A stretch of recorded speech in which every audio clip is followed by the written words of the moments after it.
Hey, folks, today is Tuesday, May 2nd, 2023. Coming up, a Roland Martin Unfiltered, streaming live on the Black Star Network from Los Angeles. Yesterday, Black Republican was on with a man, Robert Patillo yesterday. Let's just say it was a whole lot of lying going on. So I need to set the record straight as to some of the lies that were being told yesterday. Also, Florida Governor Ron DeSantis going after another black prosecutor in Florida. We'll tell you about that. Also, we'll be joined by Congresswoman Maxine today as she remembers her good friend, Harry Belafonte, folks. It's a lot we're going to be covering. And also, we'll talk about Senator Robert Menendez going to the floor of the Senate complaining about the lack of minority broadcasters in the United States. So we'll break it all down right here on Roland Martin Unfiltered on the Black Star Network. Let's go. He's got it. Whatever the miss, he's on it. Whatever it is, he's got the scoop, the fact, the find. And when it breaks, he's right on time and it's rolling. Best believe he's knowing. Putting it down from sports to news to politics. With entertainment just for kicks, he's rolling. It's on go, roll, y'all. It's Roland Martin, rolling with Roland now. He's funk, he's fresh, he's real, the best, you know he's Roland Martin now.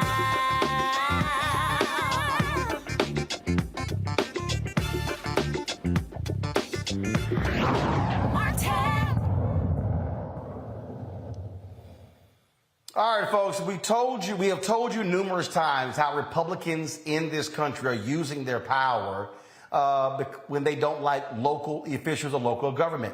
We're seeing this Florida, Texas, Georgia, you name it. We're seeing them abuse their power. Well, Florida Governor Ron DeSantis continues to do that, attacking duly elected state prosecutors in that particular state. He's now going after an African-American, Monique Worrell. She said it is indeed a witch hunt where they're trying to remove her from office.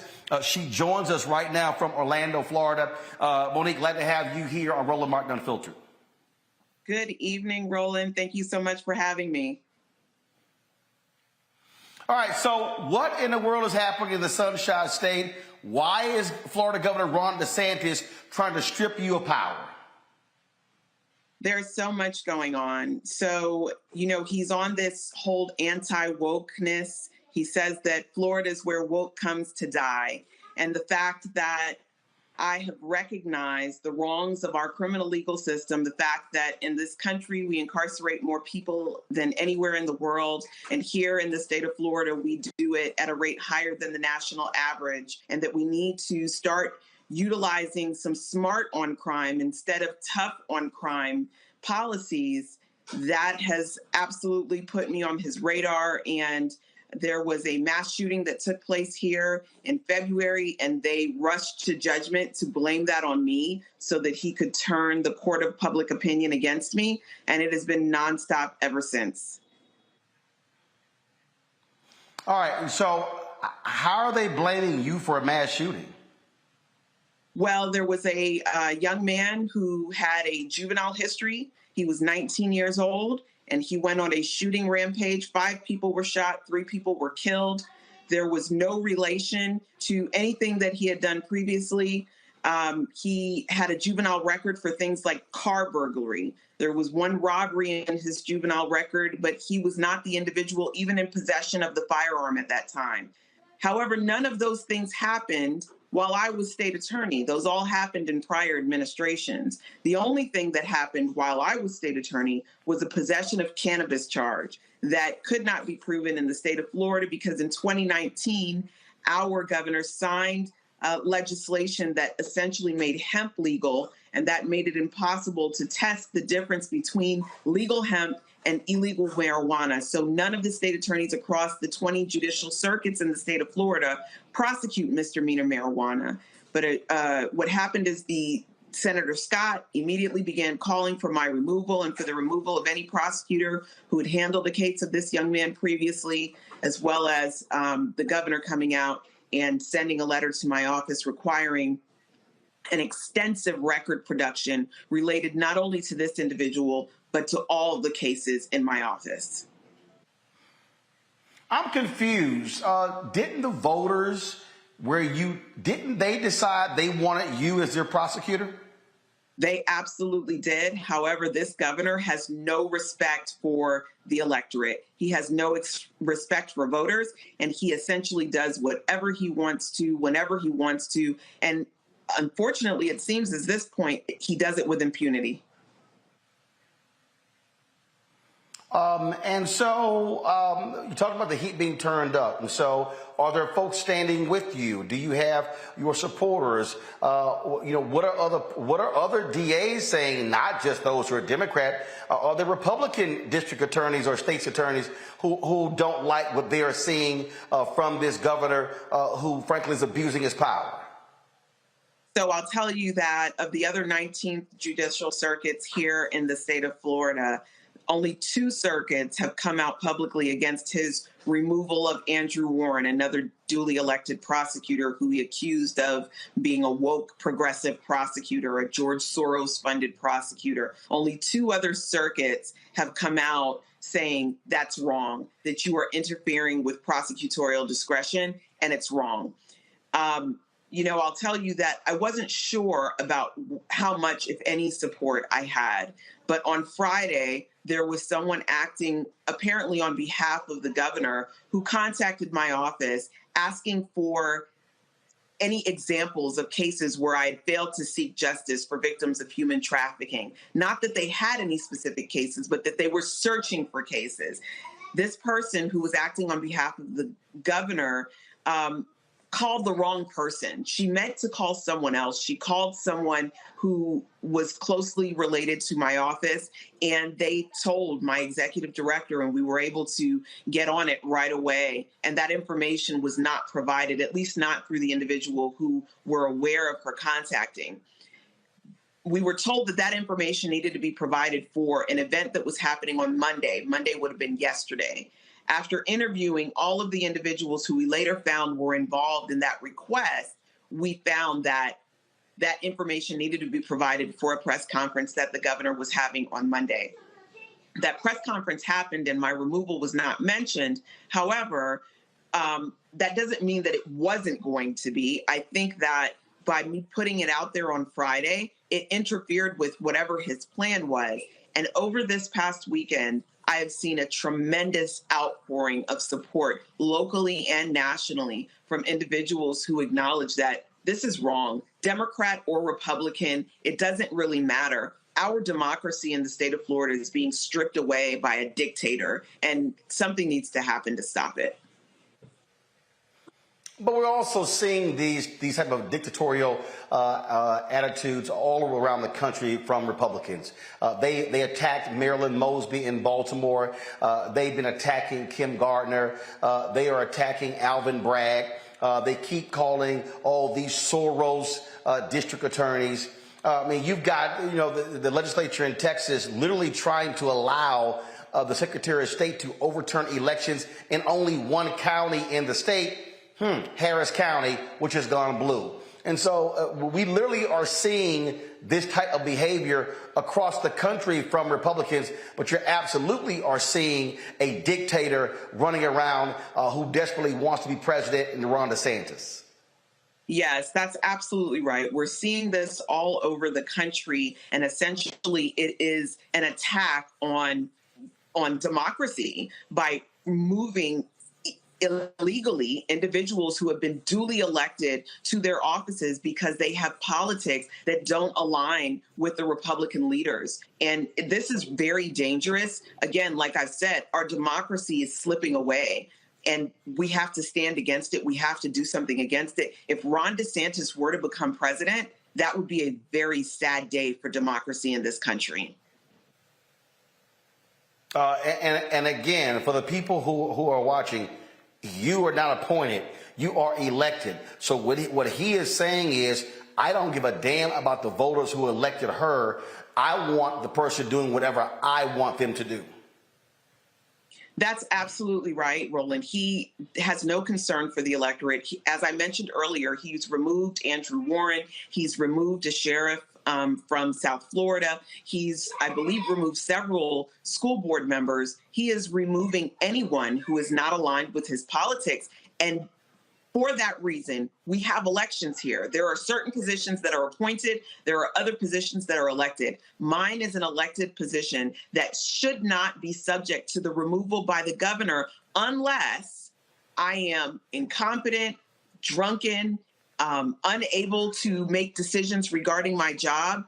Those are reasons for removal. Disagreement with my politics is not, but he is utilizing this incompetence part of the statute to say, well, if you don't do things in alignment with the way I think you should do them, then that is grounds for incompetence or negligence of duty.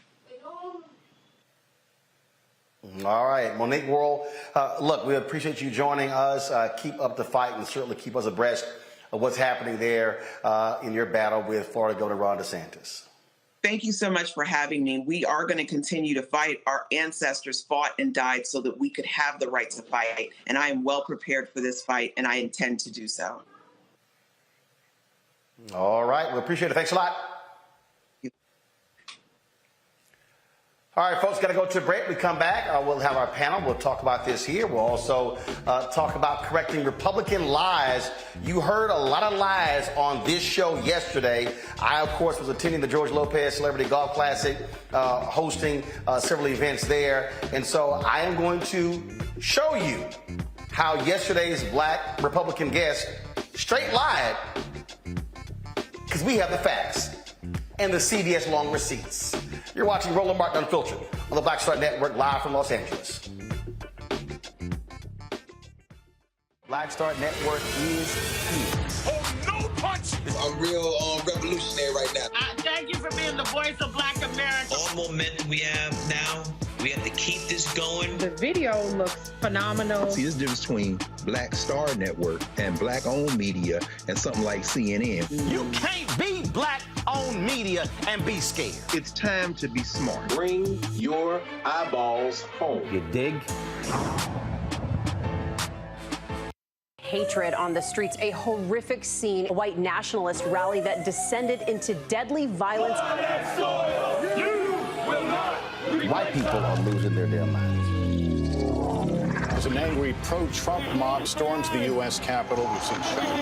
We're about to see the rise of what I call white minority resistance. We have seen white folks in this country who simply cannot tolerate black folks voting. I think what we're seeing is the inevitable result of violent denial. This is part of American history. Every time that people of color have made progress, whether real or symbolic, there has been what Carol Anderson at Emory University calls white rage as a backlash. This is the rise of the Proud Boys and the Boogaloo Boys. America, there's going to be more of this. Here's all the Proud Boys, guys. This country is getting increasingly racist in its behaviors and its attitudes because of the fear of white people. The fear that they're taking our jobs, they're taking our resources, they're taking our women. This is white fear.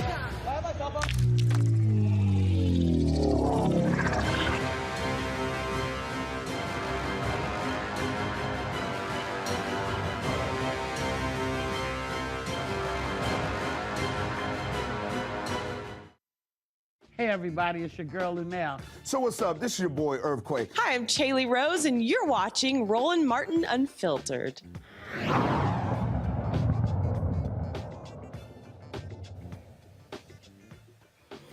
All right, folks, welcome back to Roland Martin Unfiltered here on the Black Star Network. If you're watching on YouTube, hit that like button, folks.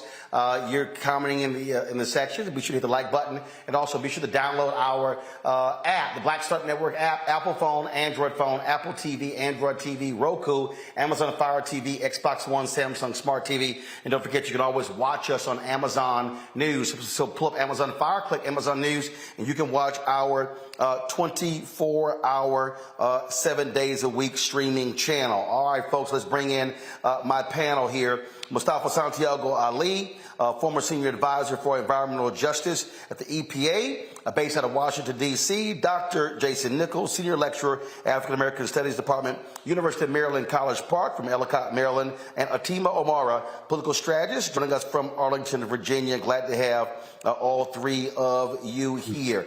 Jason, I'm going to start with you. This is very simple. And that is, I keep warning people in this show.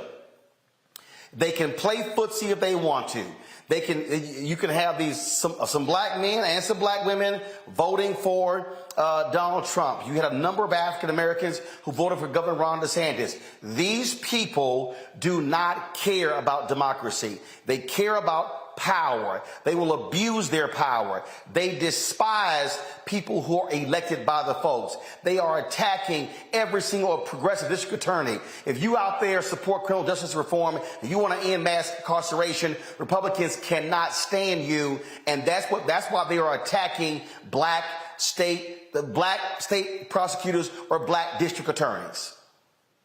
Well, one of the things, Roland, that we've seen is the fact that the Republicans are 100% willing to turn against democracy. They realize they haven't won the popular vote in, it's been 7 out of 8 elections where they've lost the popular vote. So, of course, when you can't win through democracy, of course you turn against it. And that's what we're seeing across the country. We're seeing them celebrating. They are saying directly to black people. So all of my friends there who flirt with the idea that Democrats are so bad, in some ways I agree. But what I will say is that the Republicans are celebrating fewer black people voting. They want to take away black people's votes. We saw what happened in Wisconsin, where a Republican election official bragged about the fact that 37,000 fewer black people voted. In Florida, when they gave felons, many of whom were black, the opportunity to vote again, Ron DeSantis and his sycophants all came out and said, no, you have to pay all of your court fees. They created this election integrity unit in order to intimidate people who had just gotten their voting rights back. And they publicized these arrests, all of which got overturned. We see what they're trying to do. They're trying to take away these prosecutors, these black prosecutors, who are looking for other ways, and not just the black ones, but they're looking for other ways besides incarceration. They didn't want to put Donald Trump in cuffs. He didn't have to go. He can do whatever he wants. He can intimidate witnesses with his social media accounts. They won't send him to Rikers Island. But yet somebody's shoplifting or somebody stealing a backpack can spend 2 years on Rikers Island awaiting a trial. Tell me how that's a fair system. And it only seems to happen to our people. It only seems to happen to black people. And the people who are trying to step in and say, hey, I want to change this system so that it's more fair and more equitable for all Americans, all of a sudden they're on the chopping block. Whether it's Fonnie Willis in Georgia, who's saying that people should be held accountable no matter how powerful or wealthy they are, whether it's this person, whether it's the other person in Florida, and prosecutors across the country, they are trying to get them out. It seems like Republicans have a desire to let wealthy people commit crimes. They get upset about you having more IRS agents and all that. They want wealthy people to be able to commit crime, but they don't want the poor to have equal opportunity. Well, look, I mean, here's the thing that I really need people to understand here, Omar, and I walk folks through this. I'm team. I keep walking people through this because I'm like, y'all, folk need to understand. If you sit your ass at home, somebody is going to win. Mm-hmm. I don't care how you feel. Somebody is going to win.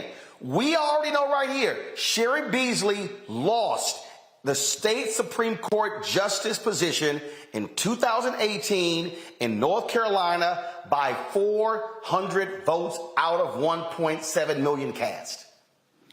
Democrats would have had a 6-1 majority on the state Supreme Court. They had a 4-3 majority. The last election, 2022, Republicans win. It's now Republican 5-2. They just overturned several decisions that disenfranchised 50,000 formerly incarcerated people, pushed forward voter ID, and they're going to allow political partisan gerrymandering. That's what happens when 401 people stay at home. Yep, 1,000%. And I think the thing that's so frustrating, and I actually, at some of my work, work in North Carolina, the thing that's so frustrating and heartbreaking is Sherry Beasley almost won that U.S. Senate race, but she lost by 3.6%, right? And it's a lot of, I definitely want to encourage people to come out, but I also want to call out the fact that we also need to make sure that we're getting the investments that some of our candidates need to win these races. There is no reason that Cal Cunningham in North Carolina in 2020 got as much money as he did. There is a reason. He was a white man. He was a Democrat. And people felt like they could invest in him. And then we lose that race. That was the same year that Sherry Beasley was up for state Supreme Court, and she lost by 400 votes. She lost by less than he did. And that goes to the quality of the candidate, goes to the quality of the race. And we need to be having conversations not only about, making sure that we have the resources to turn out our people, but then when we are talking about the zero-sum democracy, a zero-sum game that we're playing when it comes to democracy. I think a lot of people have an understanding of it, but they got to go about their lives. I think after 2020, we got rid of the threat. But the threat is coming back. That's very, very clear. We almost made it. We almost got it in Wisconsin with Mandela Barnes. And we can't lose again, because the thing that happened in North Carolina was, you mentioned the Supreme Court race in 2020. We lost 2 critical seats for the state Supreme Court in North Carolina that were Democratic nominated justices, one of them who'd already been serving for years on the bench, and they reversed a lot of the progress that North Carolina has made. So we're going to keep seeing this happen if we don't actually really believe that this is an existential threat to democracy. This isn't just this is the most important election of our lifetime sort of general speech that I feel like gets given and sort of undermines almost the actual threat that we're in right now. But we very much are in that threat. They aren't going to stop. They're going to keep doing this. You look at what DeSantis is doing in Florida with Monique Morell. You look at what he's doing trying to fight Disney, removing school board members in districts where he's disagreeing with how they're trying to run school board districts, literally removing duly elected individuals who are running school boards and replacing them with his cronies. It's absolute the Martha. We don't talk about it, but the Martha Vineyard flights of migrants, like literally paying people to literally human traffic people across state lines, not caring about their life, not caring about them or why they're there, as political stunts. And to the election integrity unit that the previous guest mentioned, the thing that's horrifying even about that, these people were returning citizens who'd done their time, and then the state board of elections said, "You're good to go. Go ahead and vote." And then in fact, all those cases have even been thrown out. And that's the thing, Mustafa. And look, they're executing the strategy, Mustafa. That's what they're doing. They are actually doing it. And so what people need to understand is 2020 was a dry run. They absolutely are trying to steal elections in 2024, Mustafa.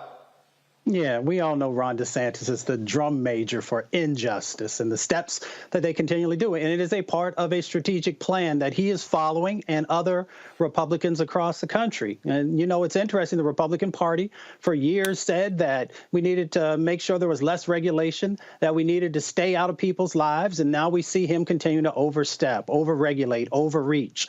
And folks have already shared, whether it's on voting or abortion or the trans community or a number of other things. We see that their words do not match up with what they say their ideologue sort of things have been. So we just have to check them, and we got to make sure that people are voting, but we also got to make sure that we're taking folks to court when they continue to violate basic human rights for many people. Well, look, that absolutely has to happen. And I just need people to understand. And again, what our job is, it's connecting the dots. It's trying to get you to see that this is simply not isolated, okay? And so when you see what is happening in Iowa, then Georgia, and then North Carolina, and then South Carolina, and then Tennessee, and then Alabama, Mississippi, Florida, Texas, Arkansas, and we go on and on and on, it's happening. I mean, when you have Republicans in Montana literally censoring and shutting a member from speaking because she's transgender and disagrees with one of their bills, they literally say, "Oh, no, you can't talk. You can't even speak." When they are in Tennessee, what they're doing, where they get to shut down Representative Justin Jones or Justin Pearson or Gloria Johnson because they don't like what they're saying. That's what they are doing. They have done the exact same thing to a sister in Oklahoma. Same thing. So they are literally shutting down dissent.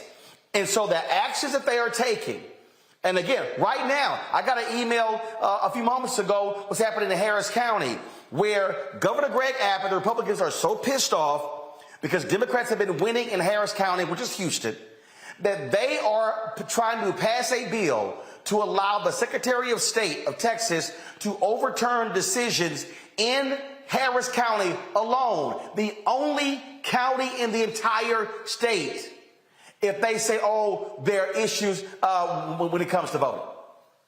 And so for everybody who's watching and listening, I need you to understand, they want the action in North Carolina, disenfranchising 50,000 formerly incarcerated, because they know the election is going to be close next year. And so if they can knock off 50,000 formerly incarcerated, mostly African American, they're saying, we know we can guarantee a victory. They are trying to guarantee victories because they're pissed off that President Joe Biden and Vice President Kamala Harris won in Georgia. They're pissed off that they won in Arizona. They're angry that they won in Michigan and Pennsylvania and Wisconsin. And this is what their strategy is. I need y'all to understand, evil is at play. So even when we elect black prosecutors, when we elect black school board members, when we elect progressive county judges, they still want to say the hell with the will of the voters. And so the only way to shut down these fascists is to ensure that they never, ever, ever get elected. That is exactly what we have to do, folks. And so we're going to keep pushing this.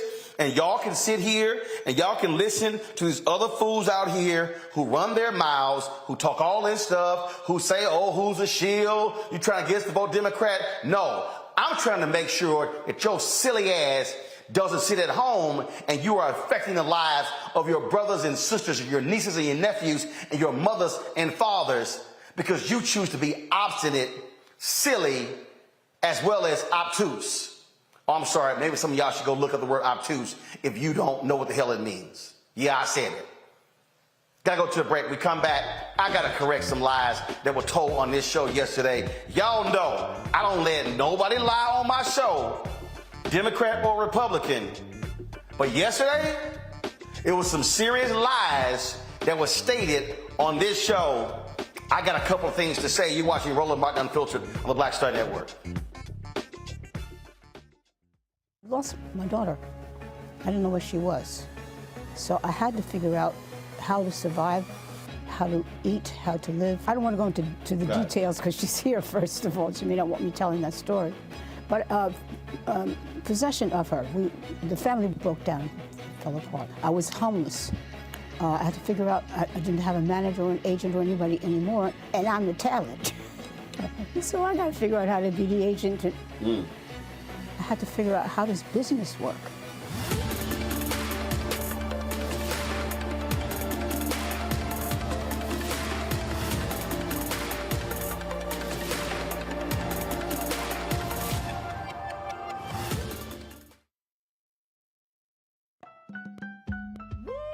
We're all impacted by the culture, whether we know it or not. From politics to music and entertainment, it's a huge part of our lives, and we're going to talk about it every day right here on The Culture with me, Faraji Muhammad, only on the Black Star Network.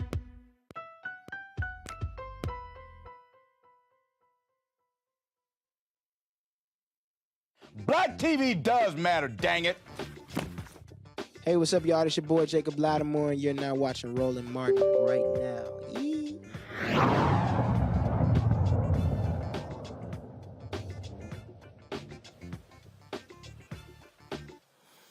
All right, y'all. Last night, Robert Patillo was filling in for me, and he had a guest, Stacey Washington, who goes by Stacey on the right on Twitter. And man, all you heard were a whole bunch of BS talking points. And you heard a whole bunch of lies. And y'all know, I simply cannot allow lies to stand on my show. So press play with some of these lies.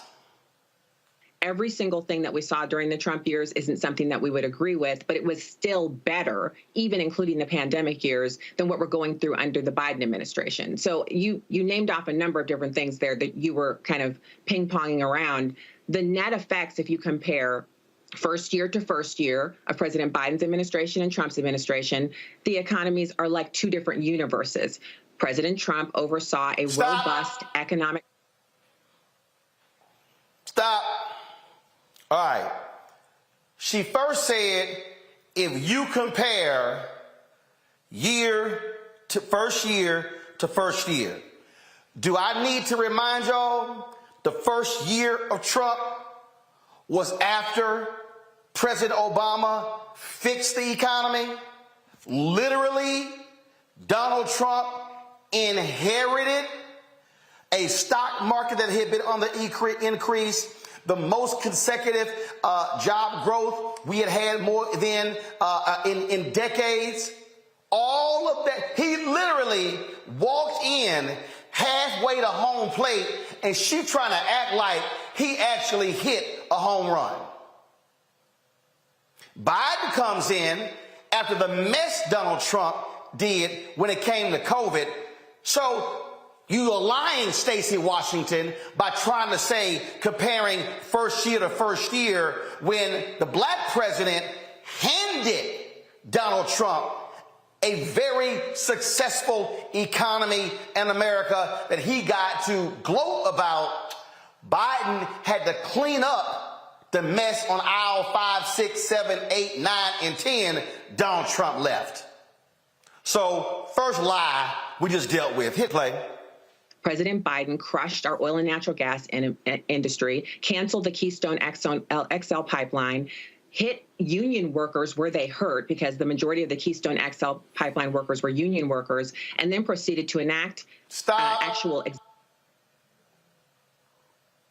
Okay, here she go lying again. First of all, Biden did not crush the oil and gas industry. That simply did not happen. Okay, in fact, environmentalists. Matter of fact, Mustafa, you are one of the preeminent environmentalist experts in the country. Could you please share how environmentalists have not been happy with Biden not allowing the continuing and the renewing of leases for oil and gas? Go right ahead. Yeah, we have those in the fossil fuel industry who receive over $20 billion a year in fossil fuel subsidies. But we also know that they continue to make, hundreds of billions of dollars. So the fossil fuel industry most definitely has not been hurt.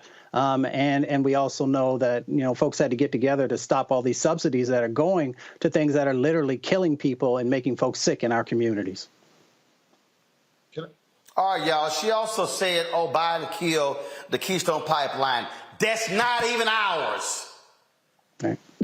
Y'all, the pipeline, again, Mustafa, go ahead and for these silly people, that is not our pipeline. It is not benefiting us. Go right ahead. Yeah, no, those products are actually being shipped outside of our country. Just for context, we have 2.4 million miles of fossil fuel pipeline in our country. That's enough pipeline to actually go to the moon and back twice and on your way again to the moon. So she's incorrect. And, they continue to try and build more and more. All right, press play. Executive orders that hurt the oil and natural gas industry and then went around begging for oil and natural. But hold on this point, are you denying that President Trump added literally trillions of dollars to the national debt with no intention of ever paying them off at all? All these economic numbers are on the nation's credit card. And now Kevin McCarthy wants to cut social services. They want to cut benefits to families. They want to cut they want to cut veteran benefits to pay off the credit card that Donald Trump just ran off. Is that inaccurate? No, I'm not denying that the national debt increased under Trump as it did under every other president before him. I am denying that the payments, the individual payments that you mentioned, were his idea. He signed them into law. He signed them into law. So if he thought they were a bad idea, he could have vetoed the law, correct? Yeah, and then what would you have said on cable news that he doesn't want to help people, like you're mischaracterizing the cuts that leadership is about doing what is unpopular. We're not electing a homecoming queen. We're electing a president. If he thought it was a bad idea, he could have vetoed it, correct? On my show, I would not talk over you, nor would I ask a question and before you're done answering it, come back in with more questions or continue to make the conversation one in which your viewers can't hear what we're saying. So the answer to your question about the unpaid tax cuts is that is the same spurious, incorrect assertion that is constantly made by Democrats who want to increase taxes that actually tax increases hurt people that look like you and me. Low tax burdens don't hurt Black Americans. They help Black Americans because a robust economy is one in which all Black Americans can find work and begin to experience the American dream, as you and I are already doing. So a conversation about tax policy in this short amount of time that starts off with you saying that the Trump tax cuts weren't paid for,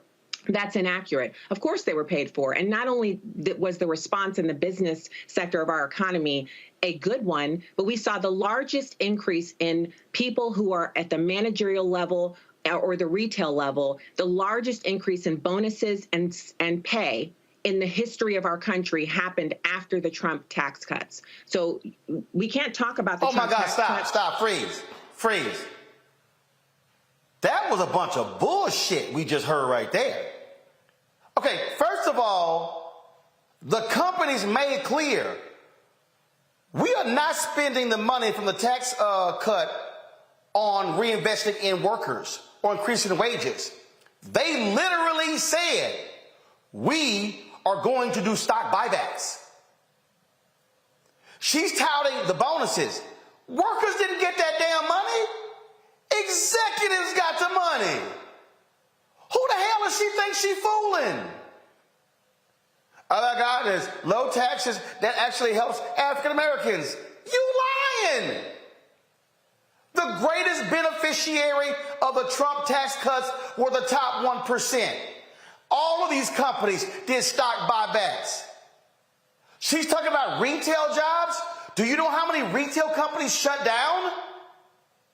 And then COVID hit? Press play. without noting how good they were for Black Americans. We flourished during the Trump years. It doesn't matter what was said on cable news. We flourished during the Trump years.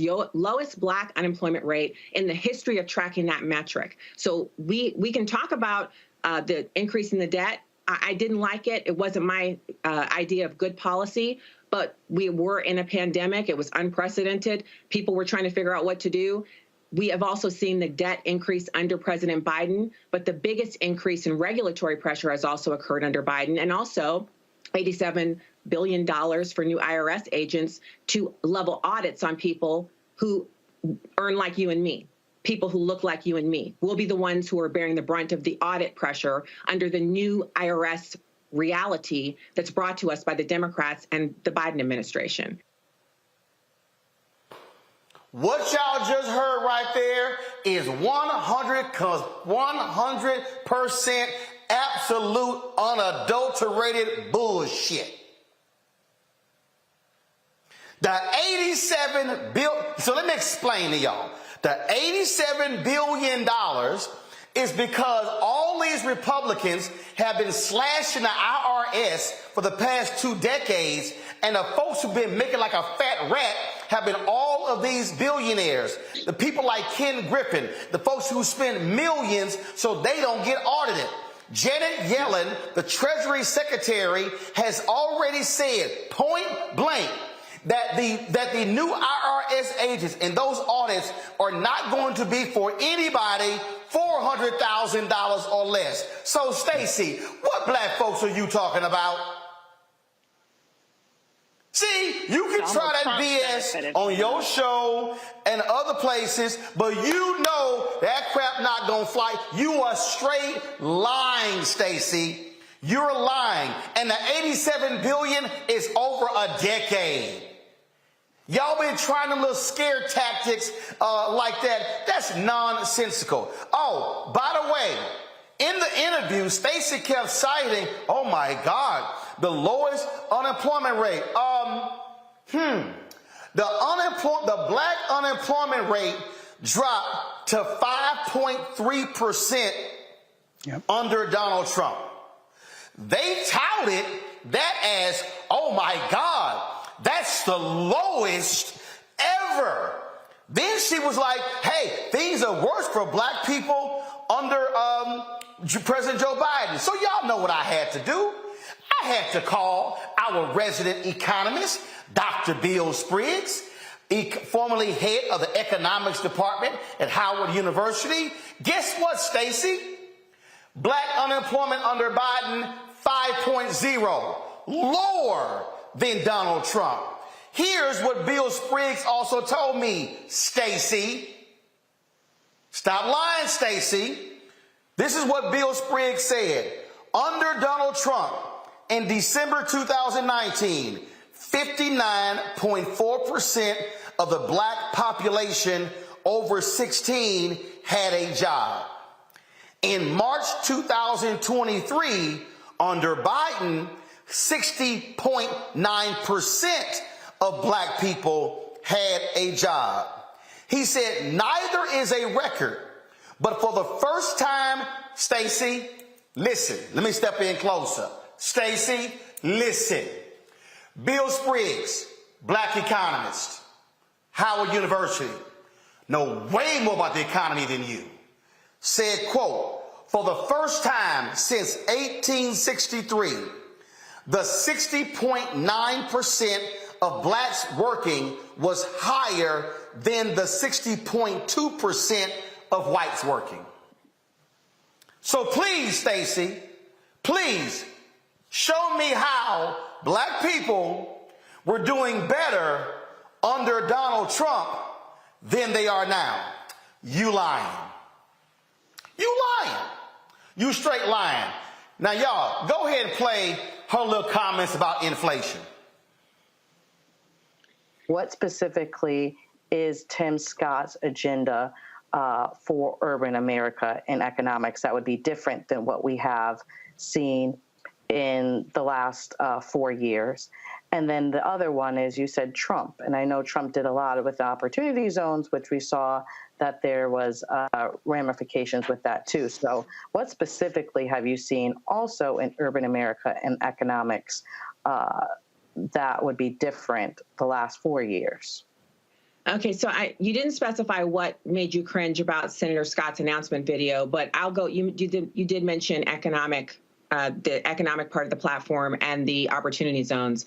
So right now, under the Biden administration, since he took office after he was elected, we've had an increase in the regulatory burden on average everyday citizens of over $14,000. And this has been tracked using government data on the regulatory burden and how that impacts Americans. So an additional $14,000 a year on every American household because of the additional regulations implemented by the Biden administration. Both Trump and Scott have a low regulatory pressure agenda. So that in and of itself saves Americans money. And then there's also the impact on inflation. When you have high inflation, that money comes right out of the pockets and bank accounts of Americans, regardless of their socioeconomic structure. So if you're on the low end, the pressure is higher for you. So couple that with the regulatory burden, and both of those Republicans that you asked about have a better agenda than the Biden administration. And just as a way of follow-up, because here's the whole deal. So let me deal with that. Okay, that was cute, Stacey. She mentioned opportunity zones. Jason, you're there in Maryland, near Baltimore. I had one of the black pastors who was at the White House with Trump with the announcement of the opportunity zones. He came back months later and said it was an abysmal failure. I specifically asked the Trump administration for the data to show me how black people and people of color benefit from the opportunity zones. There is no data. The fact of the matter is the opportunity zones have not benefited the people who live there and work there. It's benefited the rich developers who actually get the tax breaks. So Senator Tim Scott, they keep touting opportunity zones. They cannot show you how it is having a positive impact on the people, especially the black people who are living and working there. But she also talked about inflation and all of those different things, and later talked about, how things are so much better under Donald Trump. We have sworn testimony before Congress that the greatest impact on inflation has nothing to do with Biden policies, nothing to do with Democratic policies. It has to do with corporate greed.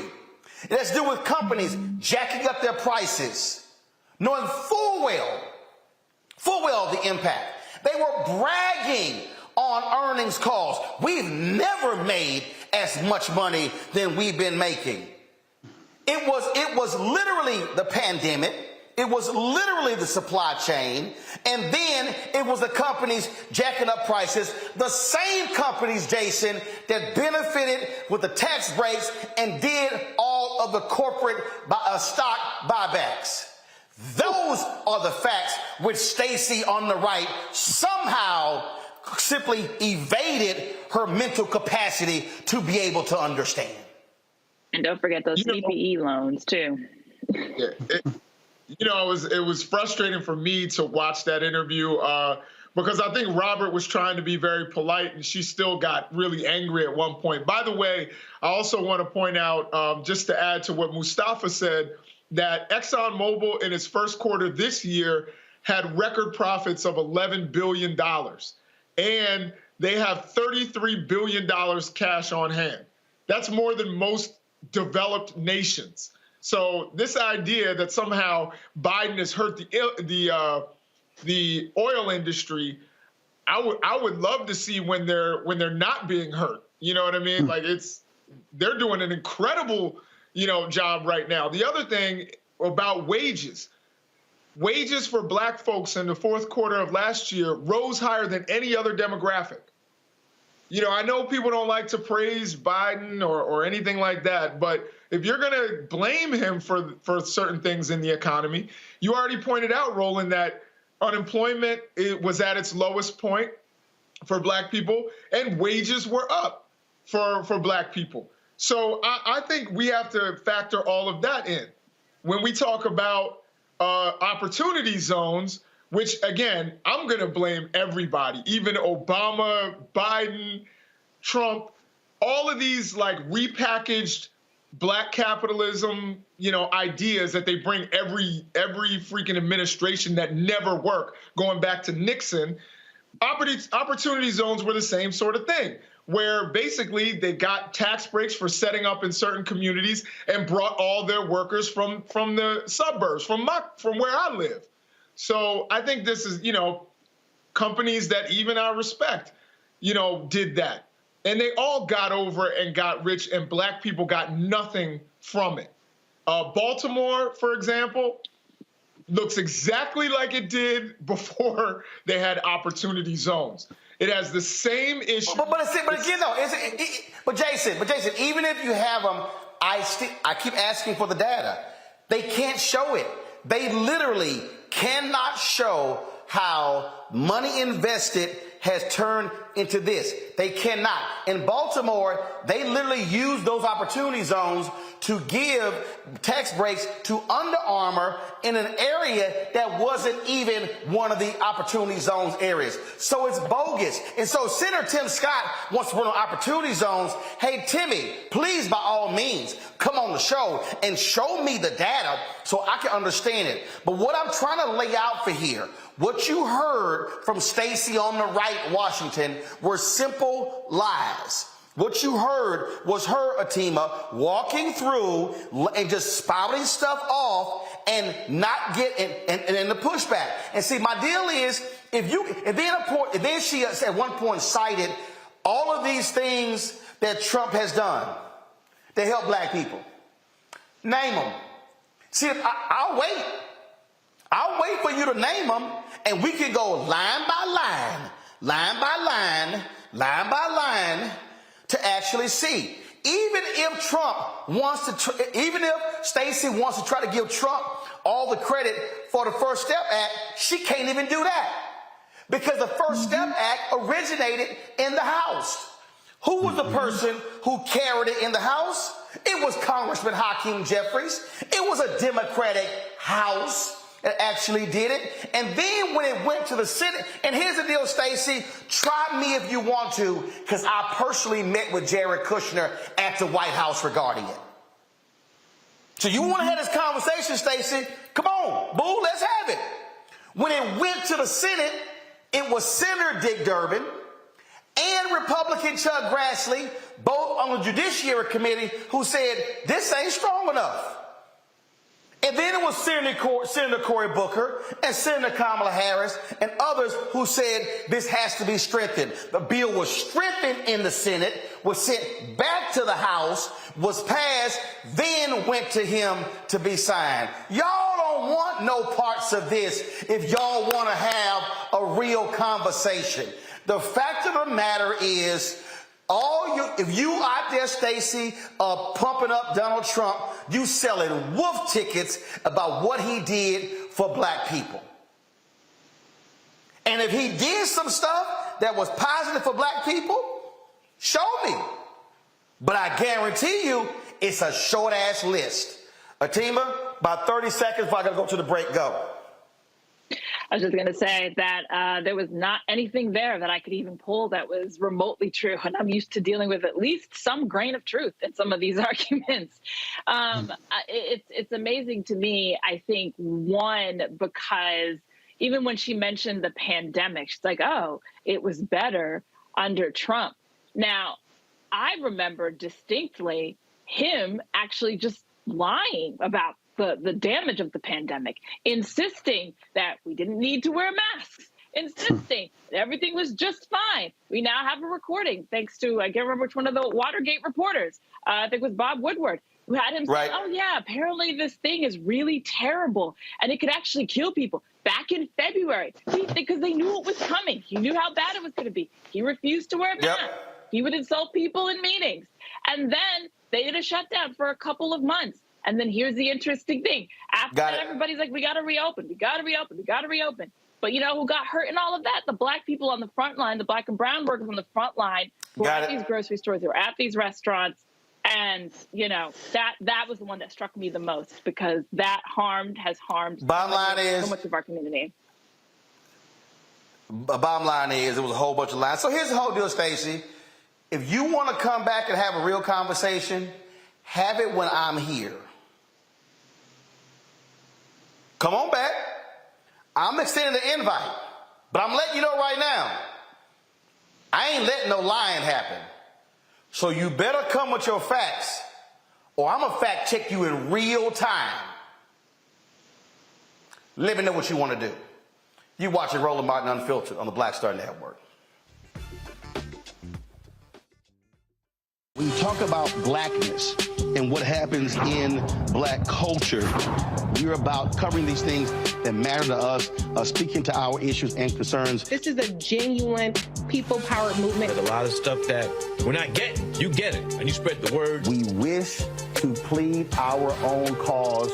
Too long have others spoken for us. We cannot tell our own story if we can't pay for it. This is about covering us. Invest in black-owned media. Your dollars matter. We don't have to keep asking them to cover our stuff. So please support us in what we do, folks.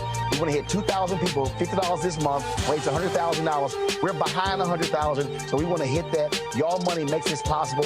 Check some money orders. Go to P.O. Box 57196, Washington, D.C. 20037-0196. The Cash App is $RM Unfiltered. PayPal is R Martin Unfiltered. Venmo is RM Unfiltered. Zelle is Roland at RolandSMartin.com.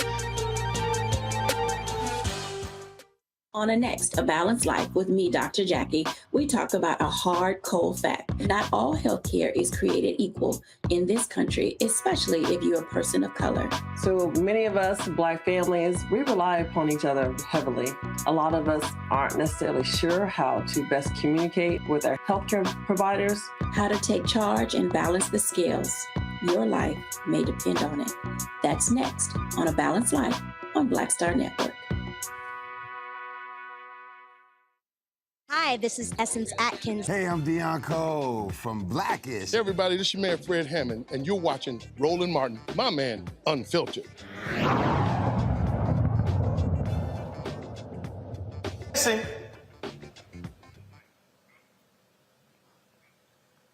All right, folks, we got Black and Missy.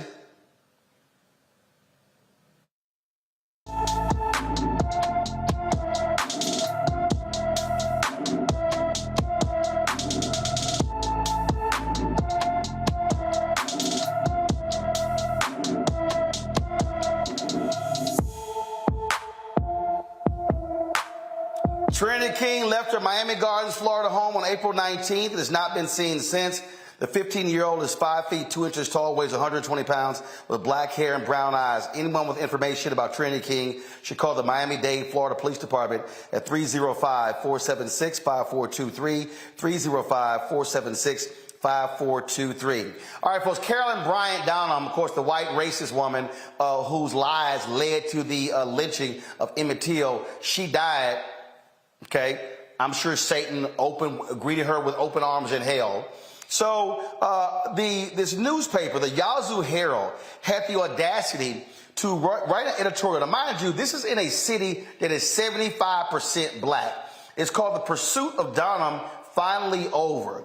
They basically called out people who were trying to demand justice for her, even saying that, oh, she lived the last years of her life essentially in hiding, and the only thing that stopped all of this was her death.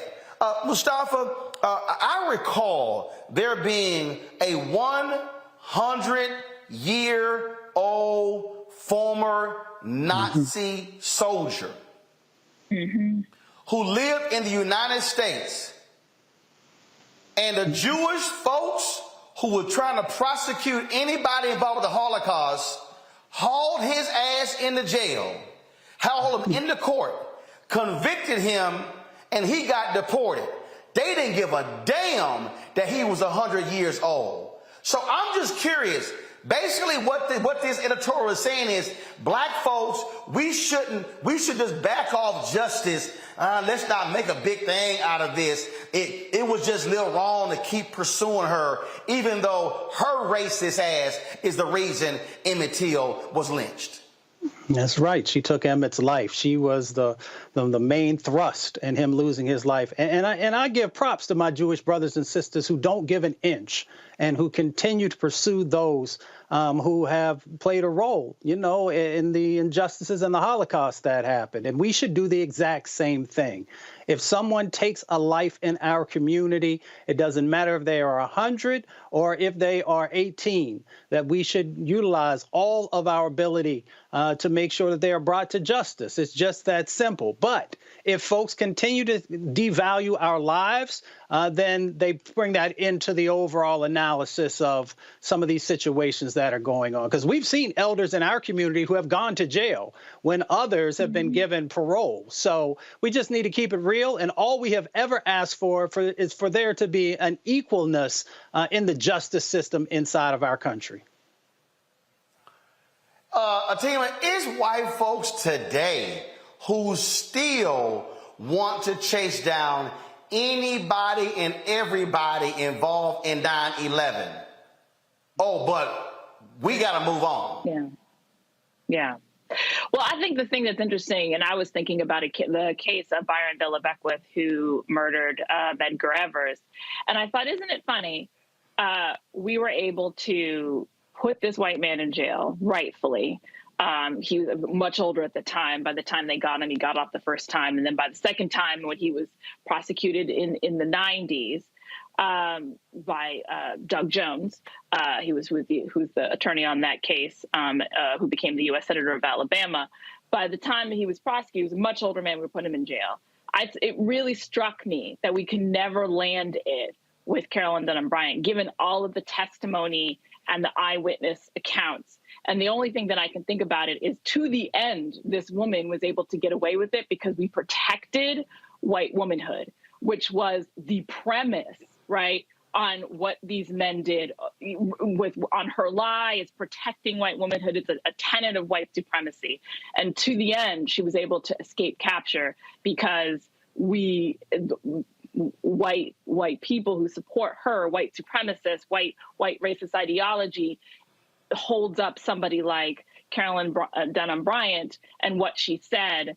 And that even in the end, even though it's very clear that her words were the ones that directly led to his lynching, that we still can't do what's right. Jason, this is a 75% black city. Every black person in that town should say, don't buy that trash newspaper ever again until they apologize and take that crap down. Yeah, agreed. You know, it's a 75% black city, but who has 75% of the power? I'm not so sure that black people do. Obviously, I doubt that was written by a black person. I doubt that was approved by a black editor. I doubt that the people who own that newspaper or that publication are black. So I think one of the things we need to recognize is, of course, they will benefit off of black dollars. Do not subscribe to that publication. Do not read it. Do not share it. Even though we see it here and we're making people aware of it, don't share it. Don't allow advertisers to advertise with it. If you know an advertiser there, then, you know, tell that advertiser, make it known that you do not support what just happened, because this can't just fly. We just can't let things like this happen. And Carolyn Bryant is not here to be accountable, but that newspaper that put that headline, they can be held accountable. Right. So here's the deal. The editorial actually originated, this is from Ashton Pittman. The editorial originated with the Greenwood Commonwealth, which is located in Greenwood, Mississippi. Greenwood, Mississippi is 72% black. And so that's where it originated. The Yazoo Herald, they actually simply reran that editorial. Yazoo, I'm sorry. Well, they're a bunch of Yahoos. But that's what it is. But, so again, Greenwood, Mississippi, 72% black. Yazoo City, Mississippi, 72.5% black. If you're black in Yazoo City or Greenwood, Mississippi, y'all should not support and purchase that newspaper again for that travesty of an editorial they published regarding Carolyn Bryant. Let me be perfectly clear. Is there white racists out there? Every single open case involving a lynching of somebody black was domestic terrorism and murder, and we should be chasing those folks to the end of the earth to hold them accountable. Damn forgiveness, damn leniency. I'ma act like just like the folks who are Jewish. I don't care if that Nazi is 105 years old. Throw their ass in jail for what they actually were involved with. That should be the same position we have when it comes to the people who went after and destroyed and killed our ancestors. We'll be back on Roland Martin Unfiltered on the Black Star Network. Next on the Black Table with me, Greg Carr. We look at the history of emancipation around the world, including right here in the United States, the so-called end of slavery. Trust me, it's a history lesson that bears no resemblance to what you learned in school. Professor Chris Manjapra, author, scholar, amazing teacher, joins us to talk about his latest book, Black Ghost of Empire, The Death of Slavery and the Failure of Emancipation. He explains why the end of slavery was no end at all, but instead a collection of laws and policies designed to preserve the status quo of racial oppression. The real problem is that the problems that slavery invented have continued over time. And what reparations are really about is saying, how do we really transform society, right? And stop racial violence, which is so endemic. What we need to do about it on the next installment of The Black Table, right here on the Black Star Network. On the next Get Wealthy with me, Deborah Owens, America's Wealth Coach, nurses are the backbone of the healthcare industry, and yet only 7% of them are Black. What's the reason for that low number? Well, a lack of opportunities and growth in their profession. Joining us on the next Get Wealthy is Needy Bartanilli. She's going to be sharing exactly what nurses need to do and what approach they need to take ownership of their success. So the Black Nurse Collaborative really spawned from a place and a desire to create opportunities to uplift each other, those of us in the profession, to also look and reach back and create pipelines and opportunities for other nurses like us. That's right here on Get Wealthy, only on Black Star Network. Ha ha ha ha ha ha ha ha yeah. Hey, I'm Antonique Smith. What up, Lana Well, and you are watching Roland Martin Unfiltered.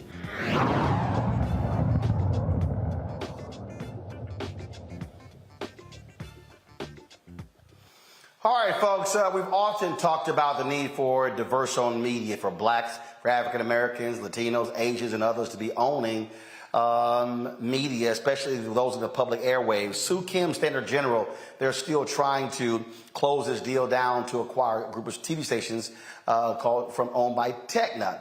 New Jersey Senator Robert Menendez took to the floor of the United States Senate to speak about this very issue, and here's what he had to say. Mr. President, I come to the floor to highlight what I consider a grave injustice and urge us to do something about it. I do so because I remain deeply concerned about an issue that often flies under the radar, which is our nation's severe lack of diversity when it comes to broadcast station ownership. Mr. President, 3 years ago, the Leadership Conference on Civil and Human Rights published a report titled The Abysmal State of Media Ownership Diversity in America. And that is an apt title, especially because according to the Federal Communications Commission, the agency responsible for regulating broadcasters, minorities in America make up less than 3% of all broadcast station owners. For women, the numbers aren't much better. They account for less than 6% of all station owners. So, Mr. President, these abysmal figures from the FCC, consistently in the single digits, are unacceptable. They are an affront to the incredible diversity that makes America the exceptional nation that it is. And simply put, we do ourselves an enormous disservice when the vast majority of TV and radio stations in America are predominantly owned by white men. This lack of diversity in broadcasting is a problem that materially affects the people I represent in New Jersey. Even as trusted sources of local news continue to be decimated, broadcast media stations play a crucial role in educating the public. They are an invaluable source of information, a safe harbor, particularly for minority communities, at a time when new consumers continue to be bombarded with misinformation and disinformation. Very often, speaking in one element of the Hispanic community, radio is what the community turns to in the case of an emergency. During the pandemic, it's where they turn to get trusted information about how to take care of themselves and their families. In storms, tornadoes, hurricanes, they are the preferred entity. So all of us have in this chamber a duty to be responsible stewards of the public airwaves. And we do this by ensuring that the ownership of stations reflects the audiences that they reach. When minority communities turn on the radio and the television, the programming should be about events in their community, very possibly in a language that they understand, speaking about a culture they know, addressing issues they care about the most. We can only achieve this by having broadcast station leaders with similar life experiences to their listeners and viewers alike. Make no mistake, if we hope to raise the appalling numbers of minority-owned broadcast stations in America, it starts with seizing every opportunity in front of us to increase their ranks. It's long past time that the regulators at the Federal Communication Commission prioritize diversity in broadcast ownership. Now, right now, the FCC has before it the case of Soo Kim, a Korean-American entrepreneur who has applied to acquire Tegna Broadcasting. Should the deal go through, it would make Tegna the largest minority-owned broadcast station group in the country. However, for more than a year, this deal has been in limbo. Now, I'm not here to speak about all the details of this deal or the pros and cons of its merits, but basic fairness dictates that the FCC should make a decision one way or another, and not just veto it through, in essence, inaction. That's not the American way. A vote is a fair shot and a way to see how the Commission will react to diversity issues when they become available. And diversity, for me, Mr. President, means the fullness of diversity. It means African American, it means Hispanic Americans, it means women, it means LGBTQ Americans, and yes, it means Asian Americans. We need the FCC commissioners to commit to increasing diversity in media ownership, not just in words, but with actions. And I, for one, will not support nominees for the FCC if they are unwilling to support diversity, including by acting in a way that denies a vote to a diverse applicant. They cannot argue that broadcast station owners should reflect their audiences, publicly saying, and I quote, this is the FCC, "We need to do better," end quote. Well, that's great. And then you miss the opportunities to expand diversity in broadcasting when it's before you. Now, in the past, I've tried to address this issue head-on through legislation. I'll continue to follow that route as well. Last Congress, alongside Senator Peters, I introduced a bill, the Broadcast Voices Act, that would help address the lack of diversity in the industry through innovations in our tax code. Through a federal tax incentive, our bill would ensure that women and minority-owned stations can compete on a level playing field to provide a benefit to audiences. It would reestablish a program in order to re-incentivize broadcast ownership. And I say re-incentivize because Congress has actually done this before. During the nearly 2 decades that this tax incentive, as outlined in the Broadcast Voices Act, was active, minority ownership and diversity in the broadcast media industry grew fivefold. It grew fivefold. So think about where it was when I referred to the earlier percentages of where we're at today. But this tax provision helped increase it from virtually nothing to fivefold. That's right. The number of minority owners quintupled when the incentive was in place. So make no mistake, the task in front of us is clear. Government regulators at the FCC have identified that there is a diversity problem in broadcast ownership. As I have said, there are steps this body can take to address it through the Broadcast Voices Act. But the FCC has its share of this burden as well. It must more than talk the talk. It must walk the walk on the issue of diversity in media ownership. Now, I push for diverse candidates at every agency. I'll continue to do so. I am hopeful that the administration seizes the opportunity before them to nominate a diverse candidate to the Federal Communications Commission. Because part of taking proactive steps on industry diversity is ensuring that the regulator itself is more diverse. And my first question to any FCC nominee I meet will be, what actions will you take if confirmed to expand diversity in broadcast ownership?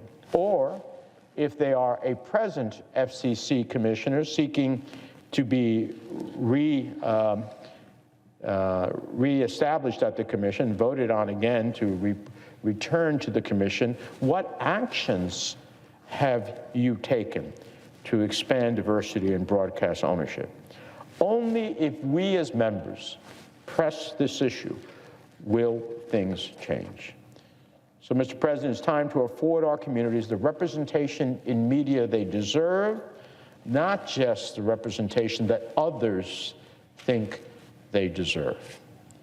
Thank you, Mr. President. With that, I yield the floor. Team, here's what I don't understand. It's real simple. You're the FCC. You're the commission. Don't just dump it off onto an administrative judge. Have an actual vote. Lead. If you want to vote it down, vote it down. But at least take a vote. Yeah, absolutely. We know that the FCC has a lot of power, to change how media works. I mean, they were the folks who helped expand sort of the ability for conservative media to expand. And they can do this here again because we need representation in media, such as yourself and others, if we're going to have a democracy that is more accountable. Jason. Yeah, I mean, I'll agree with what was just said. I think the FCC has a lot of power. They try to, sometimes under some administrations, they try to stay hands off. We can't afford that. I think that in order to have a representative voice for the entire country, you have to have a diverse media, and the FCC can lead in that regard. And it seems like they're dropping the ball at this point. Mustafa. When you know better, do better. 1975, WGPR in Detroit, Michigan was the first African-American owned station. And out of that came training for all kinds of brothers and sisters to move on to other places. It's sort of like the Black Star Network. We need to make sure that we are diversifying the sets of opportunities in the media space to make sure that we're holding our country accountable and also highlighting the beauty that exists inside of our culture. Indeed. All right, folks, hold tight 1 second. We come back. Congressman Maxine Waters will join us to share her thoughts and reflections on Mayor Belafonte, who passed away last Tuesday, a week ago today, at the age of 96. You're watching Roland Martin Unfiltered on the Black Star Network. Black Star Network is here. Oh, no punch! I'm real revolutionary right now. Thank you for being the voice of Black America. All momentum we have now, we have to keep this going. The video show looks phenomenal. See, there's a difference between Black Star Network and Black-owned media and something like CNN. You can't be Black-owned media and be scared. It's time to be smart. Bring your eyeballs home. You dig? I lost my daughter. I didn't know where she was. So I had to figure out how to survive, how to eat, how to live. I don't want to go into the details because she's here, first of all. She may not want me telling that story. But possession of her, the family broke down, fell apart. I was homeless. I had to figure out, I didn't have a manager or an agent or anybody anymore, and I'm the talent. So I got to figure out how to be the agent. I had to figure out, how does business work?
It was a week ago, folks. We paid tribute to the life and legacy of the great Harry Belafonte, who passed away at the age of 96. He was the second just amazing individual who became an ancestor. Before that was Randall Robinson. When he passed away, Congresswoman Maxine Waters joined us to share her thoughts and reflections on Randall Robinson, and she is with us today to share her thoughts about Harry Belafonte. Congresswoman, always glad to have you back. Good to see you at the African American Mayors Association conference there in Washington, D.C. Just your thoughts and reflections on the amazing Harry Belafonte. Well, first of all, let me say to you, Roland Martin, thank you for having the wisdom and the ability to document the work of our heroes. This isn't done in the white media, but you do not miss the opportunity to make sure people understand these contributions. You're absolutely right about Randall. You know, I went to St. Kitts. I could not stay here. I had to go. We had worked so closely together on so many issues, including South Africa and the banana issue in the Caribbean, and on and on and on. I was on that board of Trans-Africa where I worked closely with him. And so because of you, we're able to tell the stories, not only of him, but of Harry Belafonte, as you just mentioned. Harry Belafonte was a superstar. This brilliant entertainer and singer who always thought about the people in his songs. Deo, Deo, daylight coming, I want to go home, working in the fields. He's talking about the poor people, the people that are out there working, singing about them, telling their story. But it was this kind of attitude and the work that took him into the civil rights movement when he was at the top of his game. Not only did he march with Dr. Martin Luther King, he became an advisor to Dr. Martin Luther King, and he put his money where his mouth was and supported the civil rights movement and Dr. King in so many ways. And so I had the opportunity to work closely with him on South Africa. We worked together not only to help get rid of apartheid in South Africa, working very closely with Nelson Mandela, but of course, when Nelson Mandela was released from prison, we worked together to bring him into the United States, and we put together the program for him in the Los Angeles area. And I think Harry Belafonte probably was with him when he traveled to New York and maybe some other places. But we did a huge... Oh, he was. In fact, Mr. B actually, he writes about it in his book. He was responsible for the entire U.S. schedule. And there were a lot of people who wanted to meet with Mandela, and it was Herr Belafonte who either said yay or nay. Well, I want to tell you, he was a forceful human being. But, you know, to be as popular and as wealthy and as well-known and as loved as he was, he took time for the civil rights movement. He didn't just say, I have made it. I am everything that anybody who wished to be popular and wealthy and all of that could be. He loved the work of Dr. Martin Luther King. He loved Dr. Martin Luther King, and he worked with him. He advised them. He looked after him. He did everything that he possibly could. And he felt the same way about Nelson Mandela. Nelson Mandela had given his life to getting rid of apartheid in South Africa, served the time in prison. Herr Belafonte was there, visited him when he was in prison, working with him, with the ANC, working with him to confront, you know, apartheid in South Africa, bringing him into the United States where we could all thank him for his contributions and celebrate him. I don't know if any human being could have done more than he did. As a matter of fact, he did more, because do you know he became the mentor for Kaepernick? And it was he that called me about Kaepernick and asked me about a conversation that we had had at an ACLU event where he wanted to get together and do something with the Black Caucus that never really happened. But even in his later years, here he was working with Kaepernick and giving him the kind of support that Kaepernick did not receive enough of from throughout our communities. So I'm pleased to be here with you today to honor him. Yes. Yep. A lot of people, Congresswoman, may not. A lot of people may not understand the dire food issues that took place on the continent in the late 70s, 80s, and 90s. It was Herr Belafonte who came up with the idea for We Are the World, who spent time in Ethiopia, in those countries, and also lobbying, pushing Congress to do more to help the poor. He was someone who was focused and fixated on helping the poorest of the poor in this country and in this world. Absolutely, and you're absolutely right. There were times when he let members of Congress know that he thought they weren't doing enough. And members of the Black Caucus even, he did not hold back.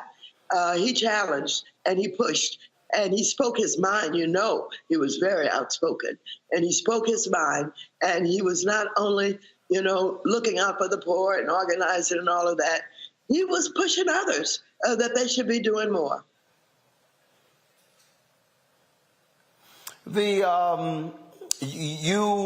You spend a lot of people who are entertainers today. They reach out to you. You have the different folks. You had Diddy at Congressional Black Caucus AOC. You've had so many others, and so many of them have went to see Mr. B, sat at his feet, his group Sankofa, because he understood that no one person lives forever. But if you're able to touch the next generation and get them to begin to do more. And so I've seen Jamie Foxx, Cynthia Entertainer, Jesse Williams, Erica Alexander, Rosario Dawson. I mean, I can go on and on and on. Maxwell, John Legend. So many of them who spent a lot of time with him to carry it forth. No, it's a wonderful thing when you have someone like Herr Belafonte who's willing to allow those who want to talk, who want to have his opinion, who want to know about his life, want to know about his work for the poor, with Martin Luther King, with Nelson Mandela, that he would allow them to come and spend time with him and share the stories and share the special moments.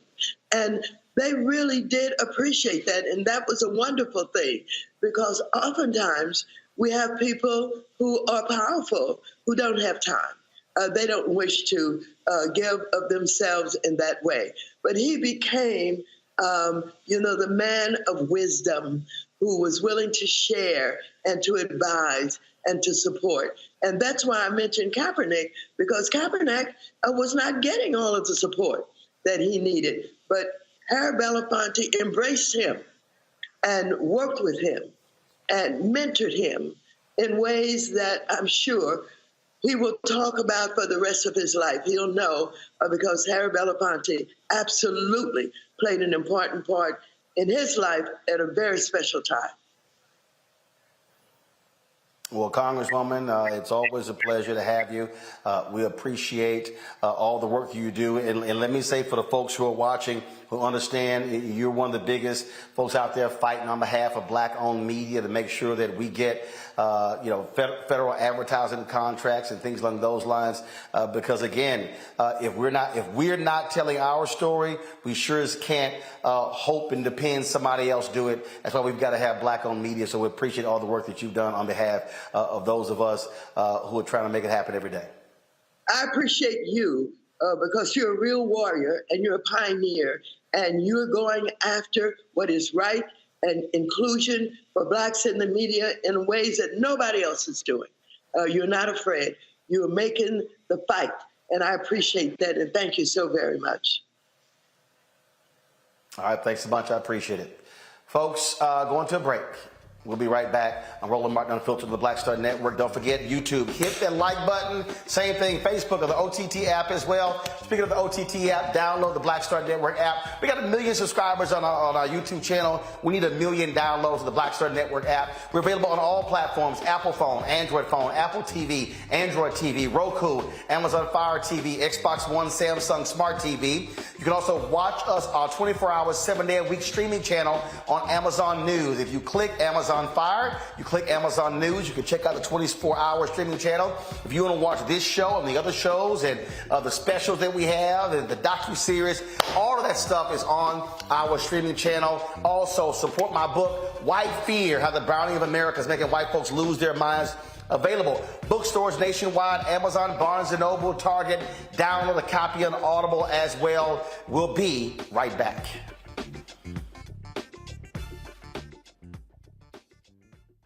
Hatred on the streets, a horrific scene, a white nationalist rally that descended into deadly violence. White people are losing their damn minds.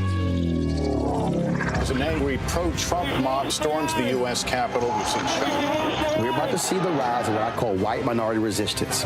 We have seen white folks in this country who simply cannot tolerate black folks voting. I think what we're seeing is the inevitable result of violent denial. This is part of American history. Every time that people of color have made progress, whether real or symbolic, there has been what Carol Anderson at Emory University calls white rage as a backlash. This is the rise of the Proud Boys and the Boogaloo Boys. America, there's going to be more of this. Here's all the Proud Boys, guys. This country is getting increasingly racist in its behaviors and its attitudes because of the fear of white people. The fear that they're taking our jobs, they're taking our resources, they're taking our women. This is white fear.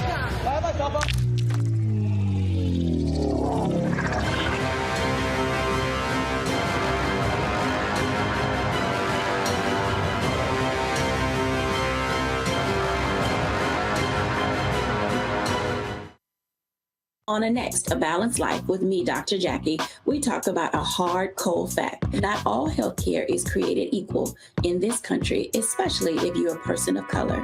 So many of us, Black families, we rely upon each other heavily. A lot of us aren't necessarily sure how to best communicate with our healthcare providers. How to take charge and balance the scales. Your life may depend on it. That's next on A Balanced Life on Black Star Network.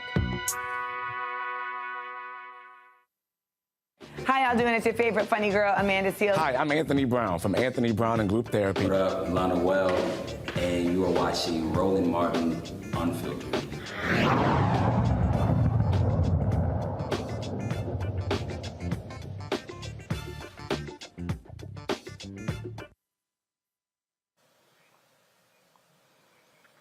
All right, folks, the fourth officer involved in the death of George Floyd has been found guilty.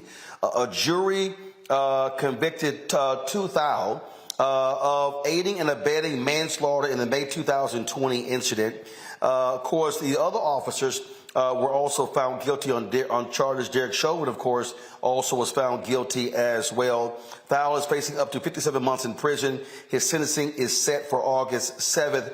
Now let's go to Memphis, where the white Memphis police officer, Preston Hemphill, who was seen on body camera footage during the Tyree Nichols fatal traffic stop, he is not going to face criminal charges. Hemphill's lawyer and Shelby County DA Steve Mulroy announced that Hemphill would not face any charges as he was not present during the beating, and autopsy results are expected to confirm that Nichols died as a result of the injuries sustained in the loss. Hemphill was fired from the Memphis Police Department for violating multiple department policies during the incident. This, Mustafa, I dare say, again, is what has to be done. Sure, the white cop in Memphis not being held accountable was indeed fired, but the cops involved in George Floyd's death, those folks were involved in his death, should go to prison. This is the accountability that we've got to have when cops do wrong in this country. Yeah, it's the only way that folks will begin to have trust, in our police system, in our legal system, is that there has to be real accountability. And when we see these folks who are doing these types of injustices, whether it's taking of a life or injuring someone, then police have to be held to the exact same level or a higher level than everyday citizens. So when you put on that badge, there's a responsibility that comes with that. And if you break that promise, that trust, then accountability has to come into the equation. And Jason, what is always just so interesting here, you have these cases. This is a perfect example where these Republicans whine about progressive DAs, but those are the folks who are holding cops accountable. A lot of these hardcore pro-law enforcement, Republicans, conservative, largely white male DAs, they're not. That's absolutely correct. And the other thing we have to remember and always remind ourselves is that Republicans love law enforcement until they don't, until they're willing to beat them up at the Capitol. So this idea that they are, so pro Blue Lives Matter and being a cop is a hard job, they were certainly willing to tase them and stomp them out at the Capitol. But, we need prosecutors who are going to hold law enforcement accountable when they do things wrong. I'm also an advocate that we need to pay cops more. So I think it's a both ways kind of thing because I expect more from you when I pay you more. But at the same time, if you commit a crime as a police officer, that's even more egregious than a criminal doing it, because you are literally paid to enforce the law. And so that law enforcement need to be held accountable when they run afoul of the law. And we need the prosecutors who are going to do it. Mm-hmm. That is absolutely correct. Amira, go ahead. Atima, go ahead. Yeah, I was just going to say that 1,000% agree with that. And I would go, I would definitely say I differ on the issue of paying police more, but I definitely think they need to be held more accountable and, not just electing, progressive prosecutors, but also looking at who's your sheriff in these communities. If you have elections, who are your, handling, those are the people who oversee your jails. So actually really understanding how the criminal legal system works in your community, how people are treated in jails, how people are brought through the legal system, how to reform it. And that is something that people can do in most cases by voting. And until Ferguson, most people weren't even aware or paid attention to what was happening with the, as you said, the district attorneys, Commonwealth attorneys in their areas. So elections here definitely matter. And this is where a lot of our folks can have a lot of impact to change the process and hold our elected officials accountable and the police accountable by extension. Folks, New York Mayor Eric Adams is going after Republican Texas Governor Greg Abbott, saying, why is he targeting black mayors with his immigrant bus trips? That's right.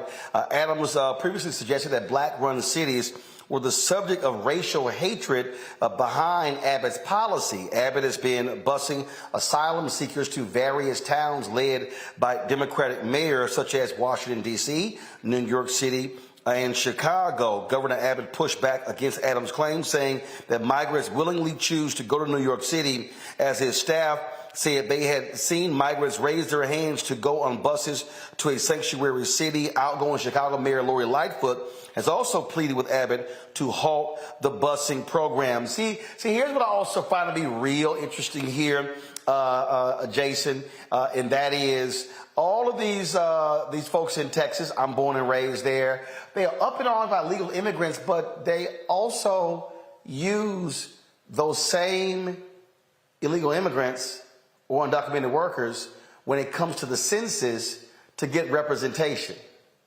Folks don't realize that when they're counting people for the census, what do Republicans do? They use those numbers to increase their numbers in a congressional delegation, those same numbers that included the undocumented workers. You know, I'm not, let me be clear, I'm not drawing a one-to-one, but I mean, that's kind of what they did with slavery, you know, in terms of getting representation. That's how you have the three-fifths compromise, is when you don't recognize somebody and their rights and many things like that, you still want them to give you representation so you can, you know, do other things politically. So we've seen that. And one of the things that I will say is Lori Lightfoot, for all of, you know, the things that people criticize her for, she is absolutely right in what she said, is that these people are being loaded on buses, not given medical treatment.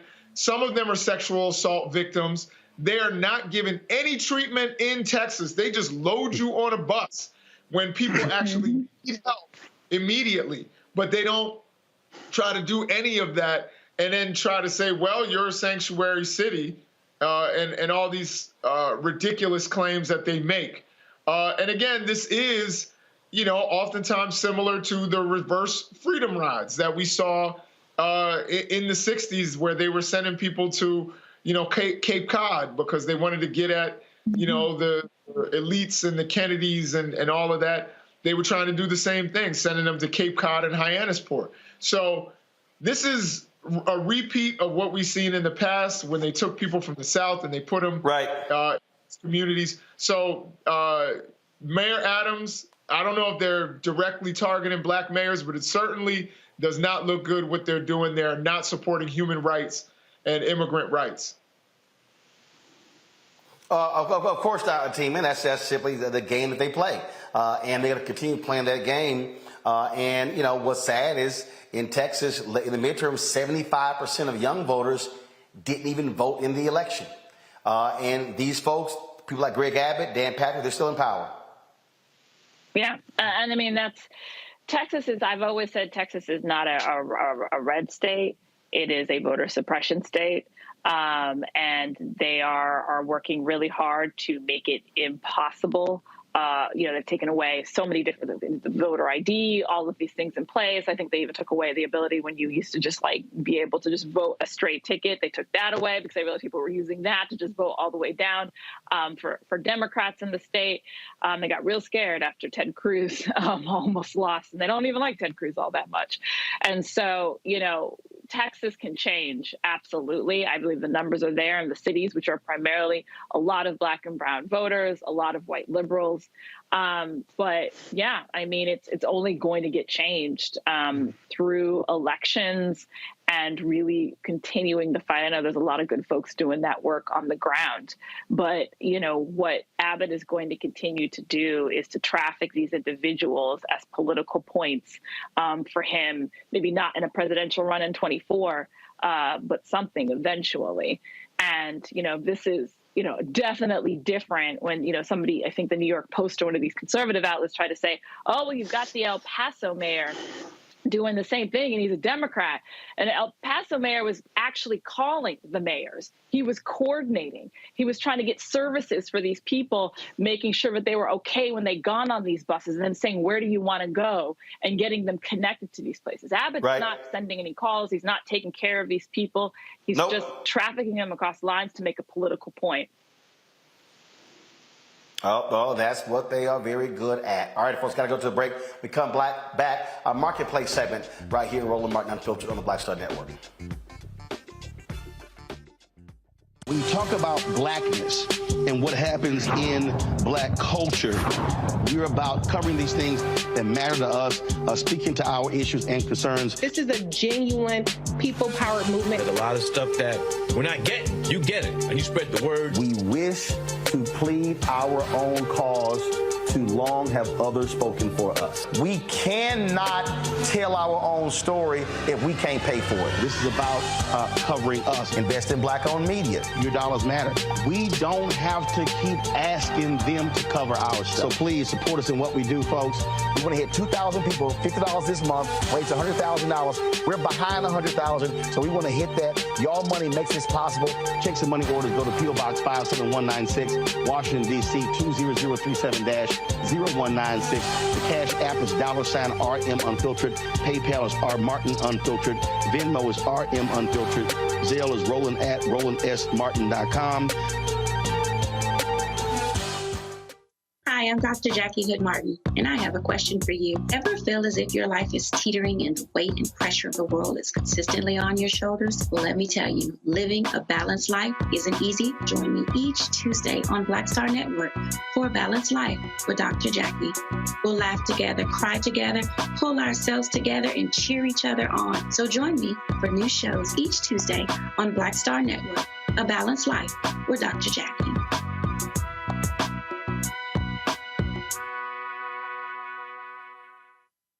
Hey, I'm Arnez Jake. Black TV does matter, dang it. Hey, what's up, y'all? It's your boy, Jacob Lattimore, and you're now watching Roland Martin right now. Stay woke.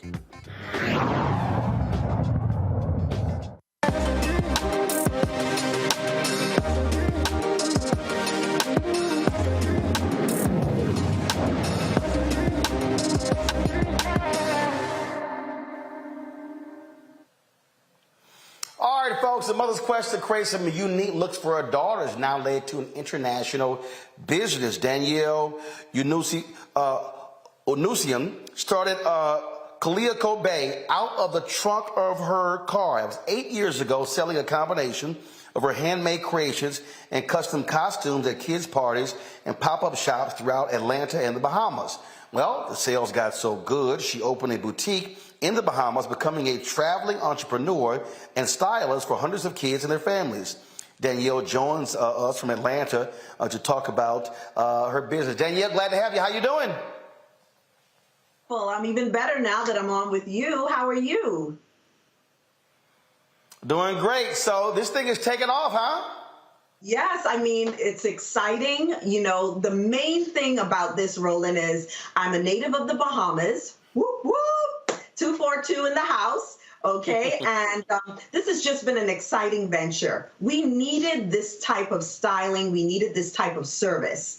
I found a niche in the Bahamas, but soon after it took off, we discovered that there were so many people in the United States who also need and desire for their kids to look immaculate for every possible occasion, whether it's birthdays, christenings, you name it, any occasion. We do everything at Calico Bay. And so we decided to bring a piece of paradise over to the United States. And so we are now ready to serve anywhere that USPS ships.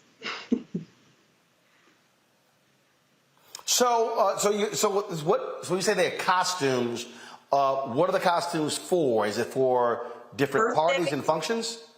Oh, absolutely. So I do custom costuming. So let's just say your kid is into Peppa Pig. Then Peppa Pig it is. We do a full head to toe ensemble, all custom made by myself. If they're into Star Wars, The Mandalorian, whatever it is that your kid desires, you can have a custom costume made specifically for your child by myself and my team. That's what we specialize in, Roland, just giving kids a unique outlet. Also, not boxing them in. Many kids desire to have the traditional garb that we wore when we were growing up. But there are kids now that want to wear their church dress with high-top sneakers. We don't want to box them in. We're here to embrace every child and to make dressing an absolute fantastic experience for your kids. Oh, that's pretty cool there. And so, so you started there in the Bahamas. And so So what did happen? Did other people begin to hear, and it was part of the problem that, that they just, when you go into these stores and you're seeing, superheroes and stuff like that, and it's sort of limiting. And so how did word begin to spread? Well, what happened was we're on social media, and many Americans were seeing our product, but realized that we were located in the Bahamas. And so what I would have to do, because I am resident in Atlanta, I have an office here, okay, and my family and I live here full time. As you mentioned earlier, I'm a traveling stylist, so the boutique is in the Bahamas. However, they weren't able to access these items as readily as they would have wanted to. And so what I ended up doing was having to ensure that I could give access. So now that the word has spread on social media, they're like, listen, we want to be able to buy these things. We want it at our fingertips. So hence we relaunched our website at www.calicobay.com, Calico with a K, and I'm sure they'll put it up on the screen for you. And so now anyone in the United States is able to shop our fashions and access my custom styling for kids of all ages. Questions from the panel. Atima, you first. Well, I think this is a quite amazing product. Where are you? Where are sort of you like widely available? How can folks essentially order from you? And yeah, basically. Sure. So right now you can jump on our website. It's www.calico, that's KALICO, kids.com. You can jump on our website and see some of our amazing offerings for boys and girls. We service kids of all ages. We have just recently launched. So if you don't see your kid's size, stay connected because we're constantly updating. We're very new to the U.S., and so we're adding new items constantly. But we are based in Atlanta right now, and we do have a boutique in the Bahamas. So finally, yes, all of my American sisters and brothers, you are able to access our product finally by just hitting up our website. And if you need to reach me for any custom styling services, I am available. Hit us up in the DMs. We can make magic happen. We are servicing red carpets, film, TV, anything you need styling for kids for, we provide those services. Mustafa. Yeah, well, Danielle, congratulations. Your line is fire, and I mean that 100%. I have to ask the question. I've spent some time at Junkanoo, so I'm curious. The color palette that you're using reminds me so much of the time that I've spent there. So can you talk a little bit about how this came about? Well, how Calico Bay came about, or the colors that you use. Well, definitely the colors are inspired from back home in the Bahamas. We are a colorful people. We are celebrating 50 years of independence this year, and so this is a massive year for our country. But we are a colorful people, and you can see that in our product offering. And I think that's a huge part of what draws people to our line. We're not scared to use color. We're bold. We're exciting. We combine prints and patterns that you've never seen before on kids. Gone are the days of the plain gray pinstripe suit. Gone are the days of just simple, pastel dresses in one color. We're mixing colors. We're mixing patterns. We're making it funky and fun. And so a huge inspiration, definitely home, the Bahamas, definitely.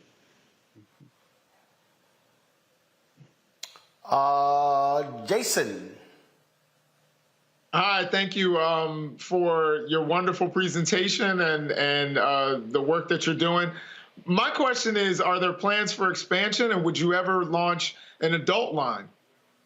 Well, that's a great question. I consider this in itself being expansion, especially moving from the Bahamas and now offering into the U.S. But as of now, I am styling adults every single day. Moms, full-on families, men, whoever. The styling, the styling itself is not just limited to kids here at Calico Bay, because as you know, we service kids, but our dads say, listen, where's my bow tie? Where's my pocket square? You can grab those online. We have our 4.5-inch bow tie that is perfect for adults, as well as lapel pins. So outside of that, clothing, we can absolutely do a custom styling session. All of that is available for you. Simply hit me up. My styling page on Instagram is stylist_Danielle Divine, and that's on Instagram. And of course, if you're not able to reach me there, you can absolutely just hit us up on our website and go into the comments page and get in touch with me.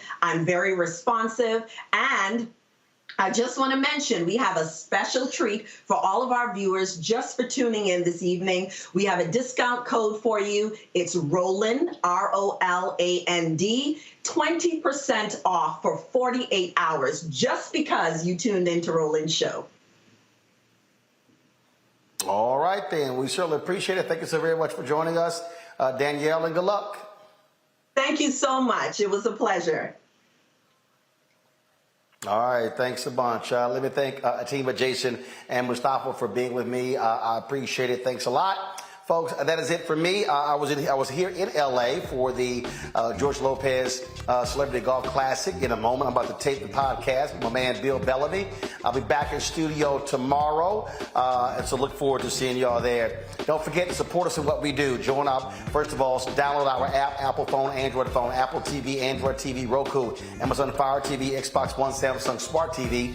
Join our Bring the Funk fan club. Your dollars make it possible for us to do what we do. Send check and money orders to P.O. Box 57196, Washington, D.C., 20037-0196.